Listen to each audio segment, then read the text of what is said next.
नमस्कार दोस्तों, आज एक और पारिवारिक कहानी में मैं आपका स्वागत करती हूँ। आज की कहानी है कैसे एक जेठानी ने अपने जलन में देवरानी के बच्चे को बनाया निशाना। हरिहर जाति से नाई था, समय समय पर अपना व्यवसाय बदलने में निपुण।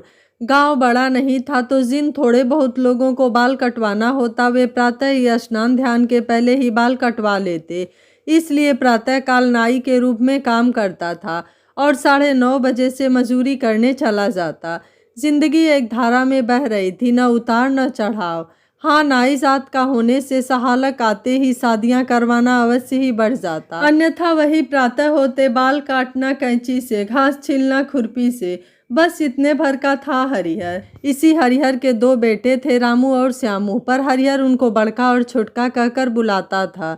जब तक हरिहर के हाथ पैरों में ताकत थी उसने अपनी पुरजोर ताकत झोंकी थी परिवार की गाड़ी चलाने में। अब दोनों बच्चे बड़े हो गए थे तो हरिहर ने अपने बच्चों के विवाह करने की जिम्मेदारी भी पूरी कर दिया। घर में बड़ी बहू बड़की आ गई, मतलब बड़के की पत्नी बड़की। वैसे उसका नाम कमला था। हरिहर को उसे बड़की कहने में सुविधा होती थी। बड़की ने भी आकर घर गृहस्थी के काम में हाथ बटा लिया। सास को खुश रखना जानती थी। सुबह से उठकर जाता चलाना, गाय भैंस के लिए चारा काटना, साफ सफाई कर, नहा धोकर खाना बनाना, सब संभाल लिया। इससे सास का काम काफ़ी हल्का हो गया और आराम मिला सो अलग। सास उससे खुश रहकर हर समय दूधों नहाओ पूतों फलों का आशीर्वाद देती, पर लगता था कि सास का आशीर्वाद एक छिद्री झोली में जा रहा था, जिसमें जाना दिखता था पर उसमें किसी चीज़ का टिकना नहीं हो पाता था। आशीर्वाद शून्य में कहीं जा रहा था। बड़की की गोद विवाह को 2 साल हो आए थे पर अभी तक नहीं भरी थी। अब चूंकि सास ससुर दोनों उसके परिश्रम के कायल हो चुके थे तो कोई उलाहना नहीं देते थे। इसी बीच छोटके का भी विवाह हो गया। बड़की ने सारी जिम्मेदारी बहुत अच्छे से संभाली, सारे नेक चार पूरे किए थे, कहीं कोई कमी न रह जाए इसका भी पूरे विवाह में ध्यान रखा था। कोई ज़रा कुछ बता देता तो पूरी शक्ति उस परंपरा को पूरा करने में लगा देती। लगी नहीं रहा था कि माँ कौन है, सास या बड़की। अपने ममत्व की छाँव में देवर का विवाह करवा कर अब बड़की आराम के सपने देखने लगी। छोटकी भी बड़की की तरह ही घरेलू थी। बड़ों की सेवा करना प्रथम कर्तव्य था। वह बड़की के पद चिन्हों पर चल रही थी। सास रामदेई बहुत नसीबों वाली निकली। दोनों बहुएं कहने में और उससे भी ज़्यादा सेवा भाव में थी। शायद पितरों के प्रताप से घर में लक्ष्मी देवी का वास हो रहा था। अब 2 साल और निकल गए पर न बड़की की और न ही छोटकी की गोद भरी। अब रामदेई का माथा अंदर ही अंदर घूमने लगा। सोचती क्या बात है जो दोनों बहुओं की गोद नहीं भर पा रही है। बड़की को एक पोता देने के लिए उलाहना देने लगी। बच्चे के लिए खाली रामदेई सोच रही थी, ऐसा नहीं था। बड़की का अंतर मन भी बहुत चिंता में लगा रहता। अब तक 7 की ब्याही दूसरी लड़कियां 2-2 बच्चों की मां बन चुकी थी। ऐसे में खुद मां न बनने का सपना उसे अंधेरी खाइयों तक पहुंचा देता। इसी बीच छुटकी ने व्रत रखकर मनौती मांग लिया। कड़ा व्रत रख रही थी, उसी की देखा देखी बड़की ने भी व्रत रखना शुरू किया। दोनों के भावों को भगवान ने किस तरह लिया यह तो उनकी महिमा ही जाने। और छुटकी माँ बनने की राह चल निकली। खुशी बड़की को भी हुई पर मायूसी के साथ। समय पूरा होते ही छुटकी को एक बेटा भी मिल गया, पर यह खुशी सिर्फ 4 दिन की साबित हुई। 4 दिन बाद पता चला कि उसे निमोनिया हो गया और इलाज के बाद भी बच्चा हाथ से चला गया। घर में खुशियों ने पदार्पण करके मुंह मोड़ लिया। रामदेई आस बांधे रही कि चलो एक की कोख खुली तो सही। आज बच्चा न बचा तो कल फिर होगा और वंशवेल बढ़ेगी। बड़की अभी भी अछूत की भांति अपने बंद कोख को लेकर तड़प रही थी, पर छुटकी के बच्चे के न बचने से समय मन की जलन पर मरहम रख गया। अब बड़की को डॉक्टर को दिखाया जाने लगा। रिपोर्ट में कुछ और सामान्य नहीं था। बड़की को आशा बंध गई कि उसकी भी देर सवेर को खुलेगी जरूर, पर आशा और निराशा को बीच से बहुत ही बारीक रेखा विभाजित करती है। जरा में इधर जरा में उधर। मन पर हर समय तलवार अटकी रहती है और कब आशाओं का गला काट जाए कुछ पता नहीं चलता। साल नहीं बीते कि इस बार फिर छुटकी को गर्भधारण हो गया और इस बार सास ने छुटकी का ध्यान रखना दूना कर दिया। वंश बेल बढ़ाने वाली छुटकी ही थी तो क्यों न सम्मान पाती। विशेष सावधानी, विशेष सुविधा, सभी चीजें विशेष होने लगी। ऐ बड़की, जरा छुटकी को दूध तो दे या तनिक। दूध नहीं पिएगी तो बच्चा गोरा कैसे होगा। ऐ बड़की, छुटकी के कमर में ये तागा बांधना है तो नहाए धोए के पूजा घर साफ कर दियो पहले, तब दूसरा काम में हाथ लगायो। ऐ बड़की, छुटकी का सर दर्द कर रहा होगा, तनिक उसके सर में तेल डाल दियो तो। ऐ बड़की जरा, और ए बड़की होता रहता, और बड़की भी फुदक फुदक कर कभी इधर कभी उधर डोल डोल कर काम करती रहती। नवा महीना पूरा होने को आ रहा। छुटकी के हाथ पैर बच्चे के कारण सूजने लगे और बड़की के हाथ पैर काम कर करके। अब कभी भी छुटकी जचकी में जा सकती थी, सभी आस लगाए बैठे थे, पर बच्चा तो अपने समय पर ही धरती पर गिरेगा न। जल्दी ही बस समय भी आ गया। छुटकी ने घर में ही बच्चे को जन्म दिया। अस्पताल जाने की नौबत ही नहीं आ पाई, सास ने ही सब कुछ किया और बच्चे को धरती पर गिरने से पहले ही बड़की ने अपने हाथों में संभाल लिया। रुई के फाहे से ज्यादा कोमल, दूध था सफेद, अंगूर बेल की लतर भांति छल्लेदार केस। बच्चा हाथ में लेते ही बड़की ममत्व से भर उठी और छुटकी थकान से बेसुध। इसके बाद तो लगा कि माँ बड़की है और छुटकी दाई। बड़की पूरा ध्यान रखती बच्चे का, कब दूध पिलाना है, कब तेल मालिश, कब घुट्टी देनी है, इसका भी लेखा जोखा बड़की रखती। अब घर का काम छुटकी के माथे और बच्चे की जिम्मेदारी बड़की के कांधों। जब जैसी ज़रूरत होती बड़की वैसे ही बच्चों को रखती। कभी पाँव फैलाकर तेल मालिश करना, कभी घुट्टी घोटाना, कभी सब कुछ। इसी क्रम में एक दिन बच्चा रोने लगा, उसके दूध का समय हो गया था। बस यही एक काम था जो बड़की नहीं कर सकती थी, दूध तो छुटकी के आंचल में ही उतरता था। उस दिन भी बच्चा रोए जा रहा था। बड़की ने फिर छुटकी को गुहार लगाई। छुटकी जाता चला रही थी, आवाज देकर बोली, जी जी बस 4 मुट्ठी अनाज रह गया है, पीस कर आती हूँ। सब्र न तो बच्चे को हो रहा था और न ही उसकी रुलाई देखकर बड़की को। बस अचानक से बड़की ने अपनी छाती खोलकर बच्चे के मुंह में दे दिया। बच्चे को मनमानी चीज मिल गई, लगा चूसने, पर खाली थी। बच्चा फिर रो पड़ा। बड़की ने दूसरी खोलकर बच्चे के मुंह में दे दिया। बच्चा चूसता रहा पर पेट नहीं भरा। पर बड़की के मन में ममत्व की लहरें फिर से उछाले लेने लगी। अभी तक बड़की की कोख सुनी ही रही, पर उसे बच्चे को दूध पिलाना अच्छा लगने लगा। उसे अपनी पूर्णता का एहसास सा होता था, पर बच्चा दूध न पाने से चिड़चिड़ा हो जाता। उसे तो बस दूध ही चाहिए था, इतनी ही अभिलाषा थी उस नन्हे सी जान की।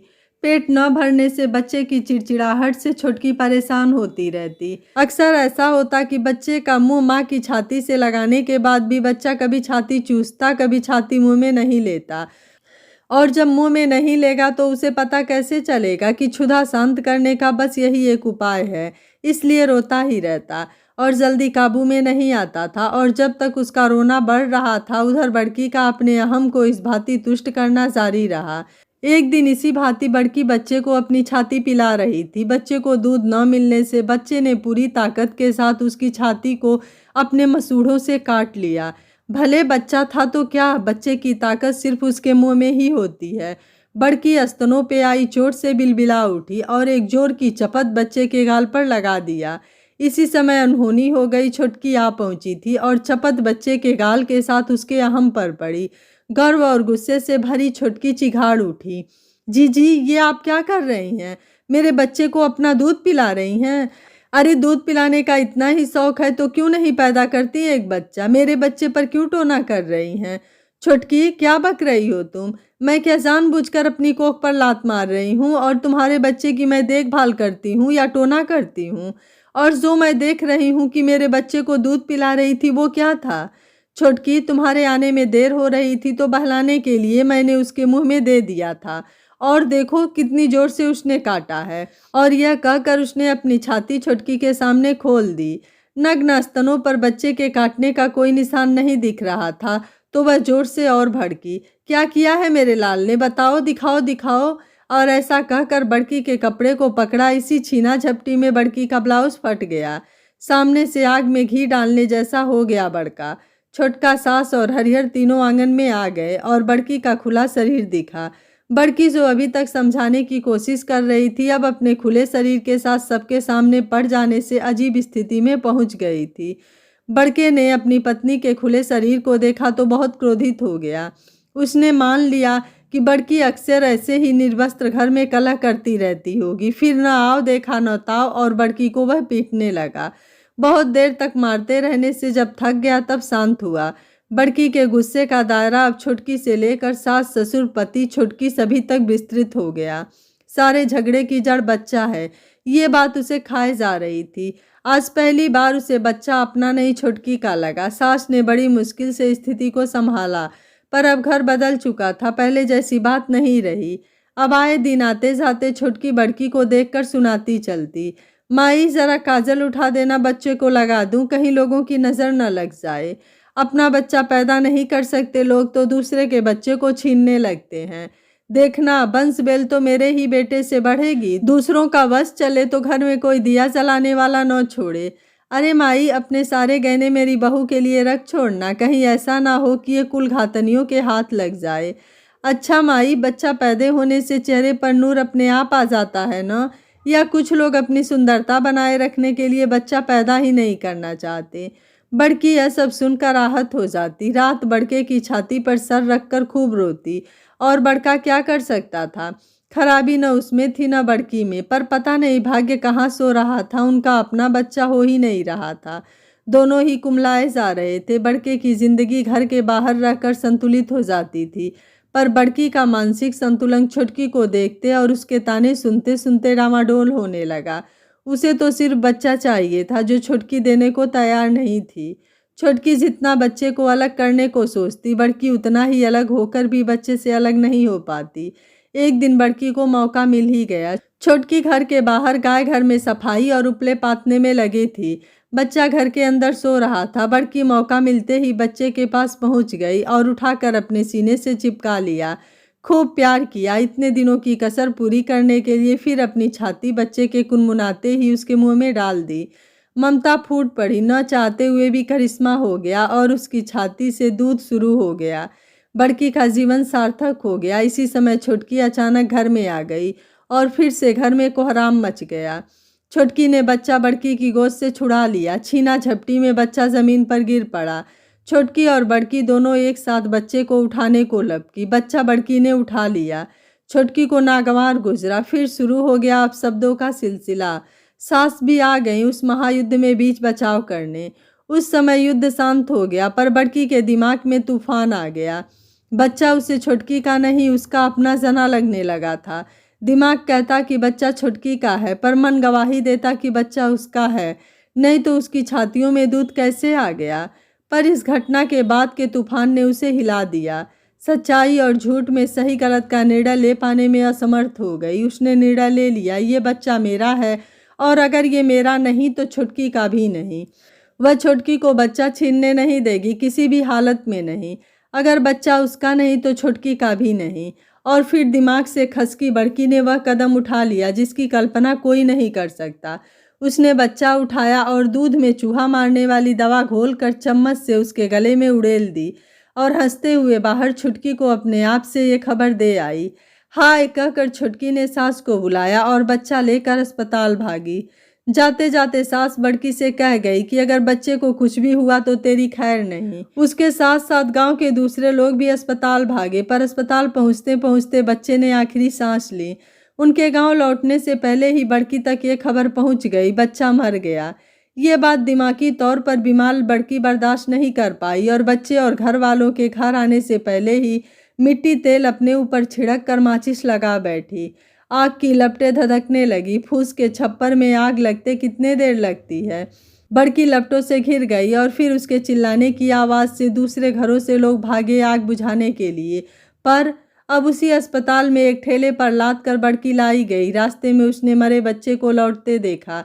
अस्पताल में डॉक्टर ने उसकी हालत देखकर बताया कि वो 70% जल चुकी है। उसकी देह से चमड़ी रेसा रेसा होकर चू रही थी, मानो कोई कपड़ा पुराना तार तार होकर फट रहा हो।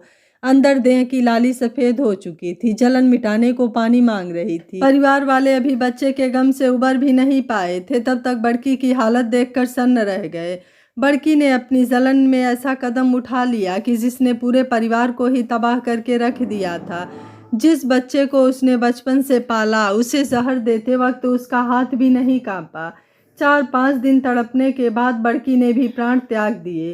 परिवार वाले अभी भी इस सदमे से उबर नहीं पा रहे थे कि बड़की ने ऐसा क्यों किया। क्या उसे अपनी देवरानी के बच्चे से थोड़ा भी लगाव नहीं था? क्या बच्चे के लिए उसका प्यार दिखावा था? क्या बड़की माँ न बनने की वजह से मानसिक रोगी हो गई थी? सारे सवाल बड़की के साथ ही दफन हो गए थे। पूरा परिवार अपने अपने सोच में डूबा हुआ बेसुध पड़ा था। किसी को कोई होश नहीं था। छोटकी भी अब पश्चाताप की अग्नि में जल रही थी। काश उसने बड़की को ताने नहीं मारे होते तो उसका बच्चा जिंदा होता। बड़की अपने किए कर्मों को भोग कर अब यहाँ से जा चुकी थी। किसी के भी सवाल का जवाब देने के लिए वो यहाँ नहीं थी और मलाल रह गया था कि काश ऐसा न होता। यह कहानी आपको कैसी लगी? आप मुझे अपनी राय कमेंट बॉक्स में ज़रूर दीजिएगा। वीडियो पसंद आया है तो वीडियो को लाइक शेयर एंड चैनल को सब्सक्राइब कर लीजिएगा। Thank you for watching. मिलते हैं अगली कहानी में।